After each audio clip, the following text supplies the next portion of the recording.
ಯಾವಾಗ ಹೊರಡ್ಬೇಕು ಮಾಮ? ನಾಳೆ ಬೆಳಗ್ಗೆ ಬೇಗ ಬಿಡಾರೋನ್ ತೆಗಿಬೇಕು ಅಂದ್ರೆ ಮಧ್ಯಾಹ್ನದ ಹೊತ್ತಿಗೆ ಎಲ್ಲಿಯಾದ್ರೂ ಮುಟ್ಟಬೇಕಲ್ವಾ? ಮಾಮ, ಈ ಸಲ ಇಲ್ಲಿಗೆ ನೀವು ಬಂದ್ಮೇಲೆ ಎಷ್ಟು ಜನರ ಕೆಲಸ ಆಯ್ತು. ಆ ದಾಜಿ ಅವ್ರ ಕೆಲಸ ಆಯ್ತು, ಬೈರವ್ರ ಕೆಲಸ ಆಯ್ತು, ಮತ್ತೆ ಆ ತೊಂದರೆ ಕೊಡೋ ಹುಚ್ಚ ಜನರ ತಲೆನೂ ಸರಿ ಆಯ್ತು ನೋಡಿ. ಹೌದಪ್ಪ, ನೀನ್ ಹೇಳ್ತಿರೋದ್ ಸರಿ ಇದೆ. ಜನರನ್ನ ಸುಖವಾಗಿಡೋದು, ಅವ್ರ ಕೆಲಸ ಮಾಡ್ಕೊಡೋದು, ಅವ್ರು ಬರೀ ನನ್ನ ಬಿಡಾರಕ್ ಬರಬೇಕು ಅನ್ನೋ ಇಚ್ಛೆ ನನಗಿರುತ್ತೆ. ಸಾಕಷ್ಟು ಜನ ಬರ್ತಾರೆ, ಮತ್ತೆ ಕೆಲವರು ಮರ್ತು ಹೋಗ್ತಾರೆ. ಇರ್ಲಿ ಬಿಡು ಮಾಮ, ನಾವು ನಿಮ್ ಜೊತೆಗ್ ಬರೋದಲ್ವಾ? ಅದೇನ್ ಕೇಳುವ ಪ್ರಶ್ನೆ ಏನಮ್ಮ, ಅದು ಮೊದ್ಲೇ ನಿರ್ಧಾರ ಆಗಿದೆ ಅಲ್ವಾ? ಈ ವರ್ಷದ ಕೊನೆಯಲ್ಲಿ ನಿಮ್ಗೆ ಎಲ್ಲ ದುಡ್ಡು ಸಿಗುತ್ತೆ ಅಂತ. ನೀವು ನಮ್ಮವರೇ ಅಲ್ವಾ, ಅದ್ರಲ್ಲಿ ಮತ್ತೆ ಬೇರೆ ಏನ್ ಯೋಚನೆ ಮಾಡೋದಿದೆ? ನೀವಿಲ್ಲೇ ಬಿಡಾರದಲ್ಲೇ ಇರ್ತೀರಾ? ಹೌದು ಹೌದು, ನಾವು ನಿಮ್ ಜೊತೆ ಬರ್ತೀವಿ. ರಾತ್ರಿನೇ ವಸ್ತುಗಳನ್ನೆಲ್ಲ ಕಟ್ಟಿಡ್ತೀವಿ. ಅದೇನಂದ್ರೆ ಬೆಳಿಗ್ಗೆ ಎದ್ದ ತಕ್ಷಣನೇ ಬೇಗ ಹೊರಡ್ಬೋದು. ಮತ್ತಿಲ್ಲಿ ಕೇಳಿ, ಯಾರಿಗೂ ಅಷ್ಟೇನು ಹೇಳೋ ಅವಶ್ಯಕತೆ ಇಲ್ಲ. ಜನರು ನಮ್ಮ ಬಿಡಾರಕ್ಕೆ ತುಂಬಾ ಆಸೆ ಇಟ್ಕೊಂಡು ಬರ್ತಾರೆ, ಇಲ್ಲಿ ಕೂತ್ಕೋತಾರೆ, ತಮ್ಮ ತೊಂದರೆಗಳನ್ನ ಏನಿದೆಯೋ ಅದನ್ನ ಹೇಳ್ಕೋತಾರೆ ನಮ್ಮ ಹತ್ರ. ಅವ್ರದಿಲ್ಲಿ ಭಕ್ತಿ ಇದೆ, ಮತ್ತೆ ಪ್ರತಿಯೊಬ್ಬರಿಗೂ ಅನ್ಸುತ್ತೆ ನಾವು ಅವ್ರ ಮನೆಗೆ ಹೋಗ್ಬೇಕು ಅಂತ. ಎಲ್ರ ಕಡೆಗೂ ಹೋಗೋದು ನಮ್ಗೆ ಆಗೋದಿಲ್ಲ, ಅದಕ್ಕೆ ನಾವು ಆದಷ್ಟು ಬೇಗ ಇಲ್ಲಿಂದ ಹೊರಡಬೇಕು. ಅದು ಹೇಗೆ ಅಂತಂದ್ರೆ, ಪಾಂಡುರಂಗ, ವಿಠಲ, ನಿನ್ನ ಹತ್ರ ಬರೋದು ಇನ್ನೂ ಉಳಿದಿದೆಪ್ಪ, ಯಾವಾಗ ನಿನ್ನ ಕಡೆಗೆ ಬರ್ತೀನೋ ಅಂತ. ಆದ್ರೆ ನನಗೆ ಪಂಡ್ರಾಪುರಕ್ಕೆ ಬರುವ ಆಸೆ ತುಂಬಾ ಇದೆ.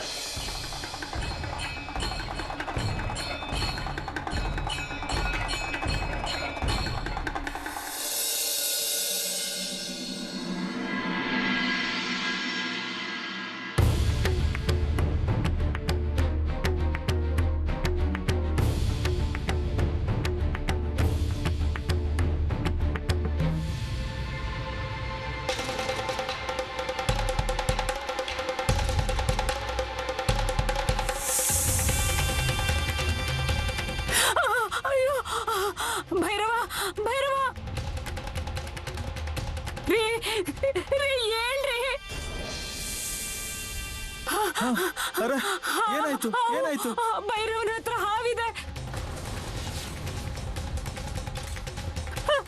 ಭೈರವ, ಭೈರವ, ನೀನ್ ಅಳ್ಳಾಡ್ಬೇಡ, ನಿನ್ ತಲೆ ಹತ್ರ ಹಾವಿದೆ. ಮಾಮ, ಮಾಮ, ಎಂತ ಸಂಕಟ ಬಂದಿದೆ ನಮ್ಗೆ. ನನ್ ಭೈರವಂಗೆ ಏನಾದ್ರೂ ಆದ್ರೆ? ಇಲ್ಲ ಇಲ್ಲ ಅಮ್ಮ, ಅದು ದೇವರ ಸ್ವರೂಪ. ರೀ, ಅಕ್ಕಪಕ್ಕದವ್ರನ್ನ ಕರೀರಿ. ಅಮ್ಮ ಸ್ವಲ್ಪ ತಡಿ, ಅದಕ್ಕೆ ಕೈ ಮುಗಿ.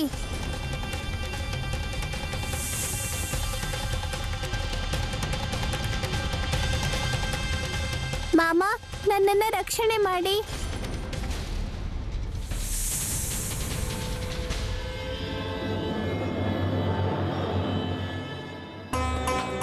ಮಗನೇ, ನೀನ್ ಹುಷಾರಾಗಿದ್ಯಲ್ವಾ? ಹೌದು. ನಿಜ ಹೇಳ, ನಮ್ಗೆ ಮಾಮ ಅವರೇ ಆಶೀರ್ವಾದ ಮಾಡಿದ್ದಾರೆ. ನಮ್ ತಲೆ ಮೇಲೆ ಅವ್ರ ಕೈ ಇದೆ. ಮತ್ತೆ ಇಲ್ಲಿಂದ ಮುಂದೆ ಎಲ್ಲಾನು ಚೆನ್ನಾಗಾಗುತ್ತೆ, ನೋಡ್ತಾ ಇರು. ಮಗನೇ, ನನ್ಗೆ ತುಂಬಾ ಭಯ ಆಗಿತ್ತು, ನಿನಗೆ ಎಲ್ಲದ್ ಕಚ್ಚಿಬಿಡುತ್ತೋ ಅಂತ. ನನಗನಿಸ್ತು ಮಾಮಾನೇ ಇಲ್ಲಿಗೆ ಬಂದಿದ್ದಾರೆ ಅಂತ. ಏನು? ಏನ್ ಹೇಳ್ತಿದ್ಯಾ? ಮಾಮನ್ ಭೇಟಿಯಾದಾಗಿಂದ ನಮ್ ಜೀವನನೇ ಬದಲಾಗಿದೆ. ಮಾಮ ಅವರೇ ಸ್ವಂತ ಆಶೀರ್ವಾದ ಮಾಡಕ್ ಬಂದಿದ್ದಾರೆ. ನಿನ್ಗವ್ರ ಭಾಸ ಆಯ್ತು ಅಂದ್ರೆ ಮತ್ತಿನ್ನೇನ್ ಬೇಕು? ಅಮ್ಮ, ನಾಳೆ ನನ್ನ ಪರೀಕ್ಷೆ ಫಲಿತಾಂಶ ಬರುತ್ತೆ, ಗೊತ್ತಾಗುತ್ತೆ ನಾನು ಉತ್ತೀರ್ಣ ಹೊಂದಿದ್ದೀನೋ ಇಲ್ವೋ ಅಂತ. ಮಗನೇ, ನಿನಗೆ ಪರೀಕ್ಷೆಯಲ್ಲಿ ಒಳ್ಳೆ ಅಂಕಗಳು ಬಂದಿದ್ರೆ ಮಾಮನ್ ಹೆಸರಲ್ಲಿ ಸಿಹಿ ಮಾಡಿ ಹಂಚ್ಬಿಡೋಣ. ಅದನ್ನ ಮೊದ್ಲು ಮಾಮಂಗ್ ಅರ್ಪಿಸ್ಬಿಡೋಣ. ಅವ್ರ ಸಲುವಾಗಿ ನಾನೇನ್ ಬೇಕಾದ್ರೂ ಮಾಡ್ತೀನಿ. ಅಮ್ಮ, ನನಗನ್ಸುತ್ತೆ ನಾನ್ ಪ್ರಥಮ ಶ್ರೇಣಿಯಲ್ಲಿ ಬರ್ತಿದೀ ಅಂತ. ಅರೆ ಮಗನೇ, ನೀನೇನ್ ಹೇಳ್ತಿದ್ಯಾ? ಹೌದು, ನಾನ್ ತುಂಬಾ ಓದಿದ್ದೀನಿ, ಮತ್ತೆ ಪರೀಕ್ಷೆನ ಚೆನ್ನಾಗಿ ಬರ್ತಿದ್ದೀನಿ. ಹಾಗೇನಾದ್ರೂ ಆದ್ರೆ ನಾನ್ ಪೂರ್ತಿ ಊರ್ಗೆ ಸಕ್ಕರೆ ಹಂಚ್ಬಿಡ್ತೀನಿ ನೋಡು. ಆದ್ರೆ ನನ್ನ ಹತ್ರ ಅಷ್ಟೊಂದು ಸಕ್ಕರೆ ಇಲ್ಲ ಅಂದ್ರೆ ನಾನ್ ಮಾಮ ಅವ್ರಿಗೆ ಕೊಟ್ಬಿಟ್ಟು ಬರ್ತೀನಿ.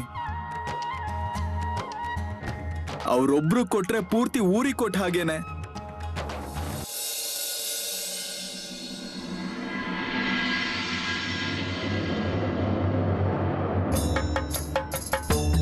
ಹಲೋ ಸಿದ್ದನಾಥಪ್ಪ, ಮೋಳೆ ಮಹಾರಾಜರೇ, ಇಲ್ಲಿಂದ ಈ ಬಿಡಾರವನ್ನು ತೆಗಿಬೇಕು ಅಂತ ಹೇಳಿದ್ರಿ ಅಲ್ವಾ? ಸರಿ, ಹಾಗೆ ಮಾಡ್ತೀನಿ. ಆದ್ರೆ ನೀವು ಎಲ್ಲಿಗೆ ಹೋಗ್ಬೇಕು ಅನ್ನೋದನ್ನ ದಾರಿ ತೋರಿಸಿ, ಹಾಗೆ ಹೂ ಬೀಳಿಸಿ ಉತ್ತರ ಕೊಡಿ. ನಾನು ಕೂಡ್ಲೆ ಹಾಗೆ ಮಾಡ್ತೀನಿ.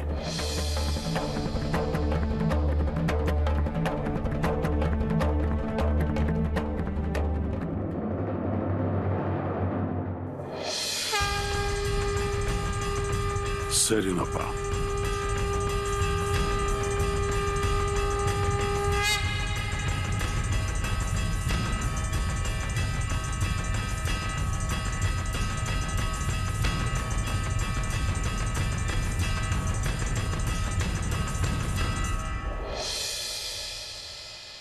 ಏನ್ರಪ್ಪ, ಎಲ್ಲ ತಯಾರಿ ಆಯ್ತೇನ್ರಪ್ಪ? ಹೌದು ಮಾಮ. ಸರಿ, ಮತ್ತೆ ಎಲ್ಲ ಒಂದು ತೆಗೆದುಕೊಂಡು ಬನ್ನಿ. ಆದ್ರೆ ಮಾಮ, ಯಾವ ದಿಕ್ಕು ಕಡೆ ಹೋಗೋದು? ಬಾಪು, ನೀನು ಪ್ರತಿ ಸಲ ಪ್ರಶ್ನೆ ಕೇಳಲೇಬೇಕಾ? ಸುಮ್ಮನೆ ಹೇಳದಷ್ಟು ಕೆಲಸ ಮಾಡು. ಅದು ಹಾಗಲ್ಲ ಮಾಮ, ನಾವು ಮುಂದೆ ಹೋಗ್ತಾ ಹೋಗ್ತಾ ಜಾನುವಾರುಗಳಿಗೆ ನೀರು ಸಿಗುತ್ತೋ ಇಲ್ವೋ ಅನ್ನೋ ಕಾಳಜಿಯಿಂದ ಕೇಳಿದೆ. ಇಲ್ಲಿಂದ ಹೊರಟಾಗ ನಮ್ ಜಾನುವಾರುಗಳಿಗೆ ನೀರು ಕುಡಿಸ್ಕೊಂಡು ಹೋಗ್ಬೇಕಲ್ವಾ? ಅದನ್ನು ನಿಮ್ಗೆ ನಾನೇ ಹೇಳಬೇಕೇನು? ನಿಮ್ಗೇನು ಅರ್ಥ ಆಗೋದಿಲ್ವಾ? ಈಗ ಮುಂದೆ ಇಲ್ಲಿಂದ ಹೋಗ್ಬೇಕಾದ್ರೆ ಮುಂದೆ ನೀರು ಇದೆಯೋ ಇಲ್ವೋ ಅನ್ನೋದನ್ನ ನಾನು ಹೇಗೆ ಹೇಳಕ್ಕಾಗುತ್ತೆ? ಮೊದಲು ನಾನು ಇಲ್ಲಿ ನಿಮ್ಗೆ ಕೊಟ್ಟಿರುವ ಕೆಲಸವನ್ನು ಸರಿಯಾಗಿ ಮಾಡಿ. ಮಾಮ, ನಾನು ಇವನಿಗೆ ಮೊದ್ಲೇ ಹೇಳಿದ್ದೆ ಕುರಿಗಳಿಗೆ ನೀರು ಕುಡಿಸ್ಬಿಡೋಣ ಅಂತ. ಅರೆ ಏನಪ್ಪ, ಯಾಕಿಷ್ಟು ಹೇಳ್ತಿದ್ಯಾ? ಬಾಪೋ, ನಿನಗೇನ್ ಹೇಳಬೇಕು? ಮಾಮ, ನಾನು ಈ ಕೂಡ್ಲೆ ನೀರನ್ನ ಜಾನುವಾರುಗಳಿಗೆ ಕುಡಿಸ್ತೀನಿ, ಹಾಗೆ ಬಿಡಾರವನ್ನ ತೆಗಿತೀನಿ. ಸರಿ, ಆಯ್ತು. ಬೇಗ ಬೇಗ ಬಿಡಾರವನ್ನು ತೆಗೀರಿ. ನಡೀರಿ ನಡೀರಿ ನಡೀರಿ.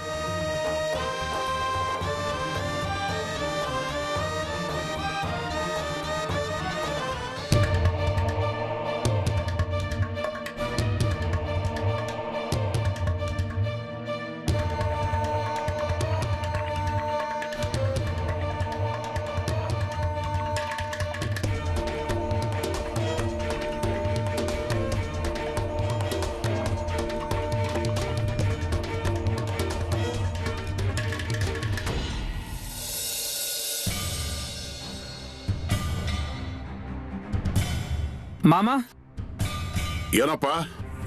ಒಂದ್ ಮಾತ್ ಕೇಳಲ್ಲ? ಅದೇನು? ಮಾಮ, ನಾವು ತುಂಬಾ ನಡೆದ್ಬಿಟ್ಟಿದೀವಿ, ಈಗ್ಲಾದ್ರೂ ಇಲ್ಲಿ ಬಿಡೋರ್ ಹಾಕೋಣ್ವಾ? ಹೌದು ಮಾಮ, ನೀವು ಹೇಳಿದ ಜಾಗದಲ್ಲೇ ಬಿಡಾರ ಹಾಕೋಣ. ಹೌದಪ್ಪ, ನಾವು ಬಿಡಾರವನ್ನು ಹಾಕ್ಲೇಬೇಕು. ಕೆಲವು ದಿನಗಳಿಂದ ನಾವು ಸುಮ್ಮನೆ ಹಾಗೆ ಓಡಾಡ್ತಾನೆ ಇದ್ದೀವಿ. ಎಲ್ರಿಗೂ ತೊಂದರೆ ಆಗ್ತಾ ಇದೆ. ಜಾನುವಾರುಗಳಿಗೆ ಮೇವಿನ ಸಲುವಾಗಿ ಕರ್ಕೊಂಡು ಹೋಗಕ್ಕಾಗ್ತಿಲ್ಲ, ಕುರಿಗಳಿಗೆ ಹುಲ್ಲು ನೀರು ಸಿಗ್ತಿಲ್ಲ ಅಲ್ವಾ? ನಿಮ್ಮ ಪರಿಸ್ಥಿತಿನೂ ಹಾಗೆ ಇದೆ. ನಿಮ್ಗೆ ಸರಿಯಾಗಿ ಊಟ ತಿಂಡಿ ಆಗ್ತಿಲ್ಲ, ಮಲ್ಕೊಳ್ಳೋಕ್ಕೂ ಆಗ್ತಿಲ್ಲ ಅಲ್ವಾ? ಸರಿಯಾಗಿದೆ. ಈಗ ನಾವು ನೋಡಿ ಬಿಡಾರವನ್ನು ಹಾಕ್ಬಿಡೋಣ. ಆದ್ರೆ ಮಾಮ, ಬಿಡಾರನ ಎಲ್ಲ ಹಾಕೋದು? ಇಲ್ಲೇ ಹಾಗೆ ಸ್ವಲ್ಪ ಮುಂದೆ ಹೋಗೋಣ, ಅಲ್ಲಿ ಗೋಮಾಳವನ್ನ ನೋಡ್ಕೊಂಡು ಬಿಡಾರ ಹಾಕೋಣ. ಆಯ್ತು ಮಾಮ. ಸರಿ, ಹಾಗಾದ್ರೆ ಮುಂದೆ ನಡೀರಿ.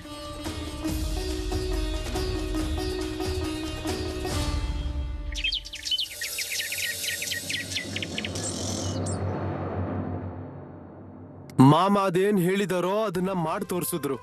ಈಗ ಮಾಮ ಅವ್ರು ಹೇಳಿರೋದನ್ನ ನಾವು ಯಾವತ್ತೂ ಮರಿಬಾರ್ದು.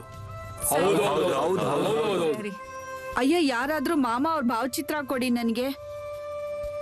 ನಾನ್ ದಿನ ಅವ್ರಿಗೆ ಪೂಜೆ ಮಾಡ್ತೀನಿ. ತಾಲೂಕಿನ ಊರಿಗೆ ಹೋದ್ಮೇಲೆ ಅಲ್ಲಿ ಯಾರ ಹತ್ತಾದ್ರೂ ಮಾಡ್ಸೋಣ ಅಂತೆ. ಮತ್ತೆ ಇಲ್ಲಿ ನೋಡಿ, ನಮ್ಮ ಊರಿನ ಎಷ್ಟು ಜನರು ಊರ್ ಬಿಟ್ಟು ಹೋಗಿದಾರೋ, ಮತ್ತೆ ಅವ್ರೆಲ್ರಿಗೂ ಸಂದೇಶ ಕಳಿಸಿ ಎಲ್ರು ಇಲ್ಲಿ ಕರೆಸ್ಕೊಳ್ಳಿ. ಇನ್ ಅವ್ರಿಗೆ ಗೊತ್ತೇ ಇರೋದಿಲ್ಲ ಇಲ್ಲೇನ್ ನಡೀತಾ ಇದೆ ಅಂತ. ಮತ್ತೆ ಈಗ ಎಲ್ರೂ ನನ್ನ ಮಾತನ್ನ ಸರಿಯಾಗಿ ಕೇಳಿ. 1 ವರ್ಷದಲ್ಲಿ ಮಳೆ ಬೆಳೆ ಎಲ್ಲ ಸರಿಯಾಗಿ ಆಯ್ತು ಅಂತಂದ್ರೆ ಇಡೀ ಊರು ಎಲ್ರು ಸೇರಿ ಮಾಮ ಅವ್ರ ಬಿಡಾರಕ್ಕೆ ಹೋಗಿ ಸೇವೆ ಮಾಡ್ಬೇಕಾಗತ್ತೆ ನೋಡಿ. ಇಲ್ಲಿ ನೋಡಿ ಎಲ್ರು, ಮಾಮ ಅವ್ರು ಹೇಳಿದ ಹಾಗೆ ಕಷ್ಟಪಟ್ಟು ಕೆಲಸ ಮಾಡ್ಬೇಕು. ಎಲ್ರು ಸೇರಿ ಹೇಳಿ ಬಾಳು ಮಾಮ ಅವ್ರಿಗೆ. ಎಲ್ರು ಸೇರಿ ಹೇಳಿ ಬಾಳು ಮಾಮ ಅವ್ರಿಗೆ.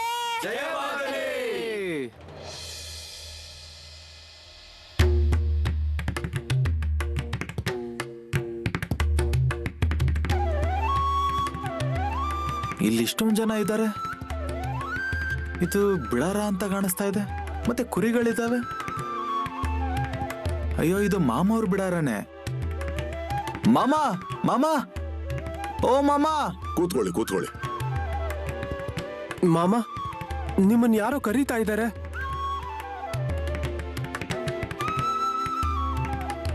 ಅರೆ ಇವರು ನಮ್ಮ ವೈದ್ಯರಲ್ವಾ? ಅರೆ ಓ ವೈದ್ಯರೇ, ಬನ್ನಿ ಬನ್ನಿ. ಮಾಮ, ಆಶೀರ್ವಾದ ಮಾಡಿ. ನನ್ನ ಆಶೀರ್ವಾದ ಇದೆಯಪ್ಪ.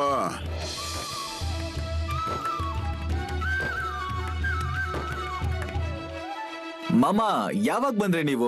ಹೇಳೋದಲ್ವಾ?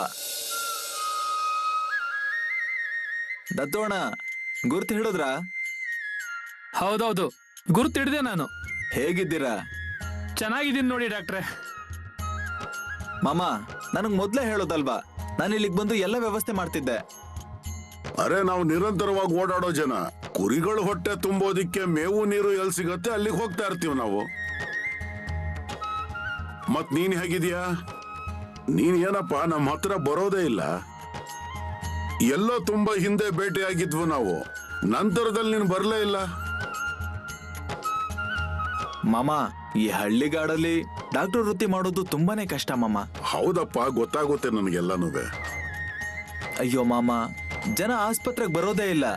ನಾನು ಅದನ್ನೇ ಜನರಿಗೆ ಹೇಳ್ತಾ ಇರ್ತೀನಿ. ಯಾವ ರೋಗ ವೈದ್ಯರ ಹತ್ರ ಹೋಗಿ ಗುಣ ಆಗುತ್ತದೋ ಅದರ ಸಲುವಾಗಿ ನನ್ನ ಹತ್ರ ಯಾಕೆ ಬರ್ತೀರಾ?